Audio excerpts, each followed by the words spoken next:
to get a clear understanding of how to avoid objections altogether. So listen, it would be very naive to think that you could be completely prepared, you could completely eliminate your customer's need to object.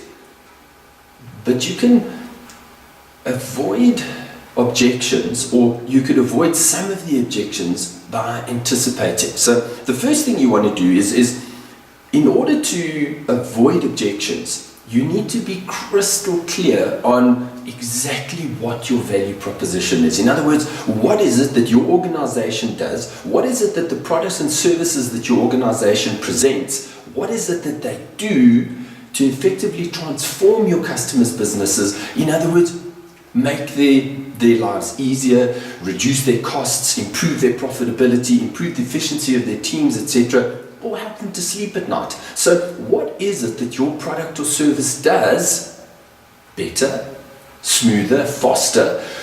And how can you connect that to exactly what your customers' needs, values and expectations are? Because once you can do that and you can effectively communicate how your product can do something better.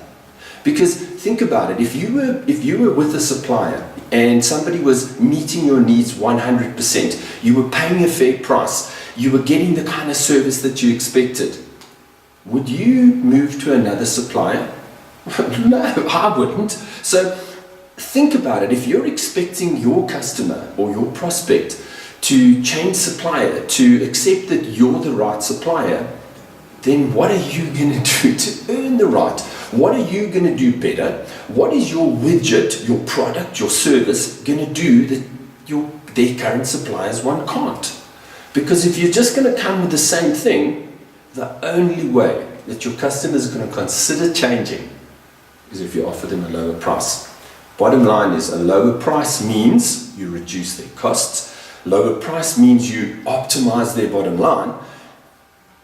What are you going to do other than reduce your price?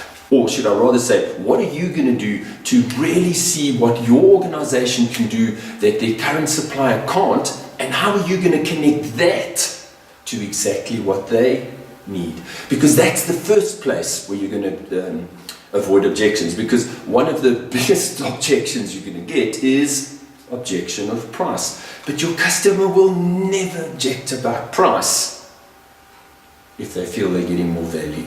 So think about the value, think about what you and your organization can do better, smarter, quicker than their current supplier. Connect that to the customer or the prospect's need, values and expectations, and price objections become negligible, or you'll hardly ever have a price objection. The second thing you want to do is you need to prepare properly. Because if you're going to go to a prospect unprepared and you're going to kind of shoot the breeze, you've got a very high possibility that that customer or that prospect is going to have a load of questions. That customer or that prospect is going to have a load of objections. But if you can anticipate, in other words, you research the organization, you get a very good idea of what's going on, you understand what their challenges are, you understand who their current supplier is, you understand how your value proposition is better in certain respects than their current supplier. You go prepared with questions, you go prepared with a brief, or should I say a broad understanding of exactly how your solution will be a better option for your prospect or your customer. Much lower chance of objections. So research is critical. You need to research the company. You need to know what's working, what's not, who's their current supplier, what are they like. Obviously, there's not all of these answers can't be obtained by research. But if you research and you find out what answers you can't find, you can obviously create questions. You can create an agenda which will help you to be prepared so that during that sales encounter or during that sales meeting, you're able to get all of the information you need. So before you go, you need to have a very good idea. What is it that is going to help me to differentiate myself, to stand out, to be different? And if you haven't got those answers, where can you find them? Because the more of those answers you can find before you go to the sales meeting, the more prepared you're going to appear, which will impress the customer. The more you can understand before you go to the meeting what information you need that you're unable to find online, then you're able to prepare questions, you're able to prepare an agenda and say, this is the information that I need to find. The next thing that you want to do is you want to prepare and know the individual.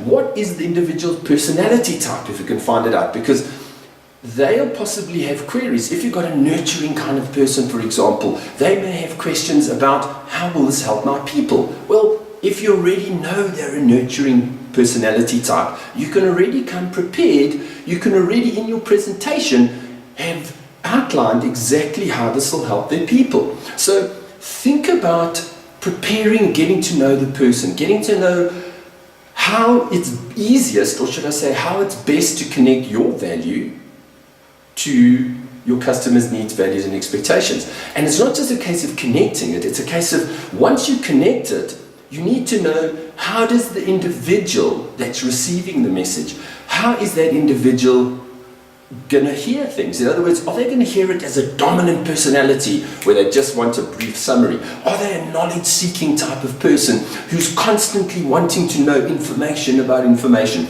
Are they a logical kind of person who likes everything to be ordered? Are they a nurturing kind of person that wants to know, how's it going to affect my people? So yes, it's important to know what your value proposition is. It's important to know what your needs, values, and expectations of your prospect are. But more importantly, it's knowing how to effectively connect the two or communicate that to your prospect in a way that they understand, because they have a personality type, a thinking style, a decision-making process. And if you can, or should I rather say when, because it's a skill, it's an art, when you can identify exactly how to do that, closing sales becomes a whole lot easier. So the operative word here is you need to prepare for any possible objection. So while you're doing your research, get a deep understanding of what is it that you think the challenges are, who their current supplier is, what is it that you can do better, and then when you go to that meeting, what you need to do is you need to figure out, how do I connect the two together? Well, that's where decision-making process, thinking style, personality type comes in. I need to use the right language, the right grammar, the right context to convince, or should I say, positively influence my customer to see the value I have to bring is exactly what they need. So think very carefully. The best way to avoid objections is research. The better way to avoid objections, should I rather say, is to prepare beforehand and have a very good idea of what the possible objections might be.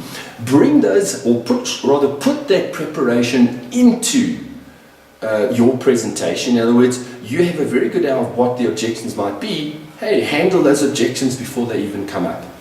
And that's the best possible way is, first of all, avoid objections. And second of all, when they come up, be prepared to handle them because you've thought about it. You have a good idea of how to handle various objections. You need to know what your value proposition is. You need to know what the needs, values, and expectations of your customers are. And you need to know what type of communication. In other words, how do I connect their needs, values, and expectations to my value proposition in a way that the customer relates to. In other words, according to their personality type, thinking style, and decision-making process.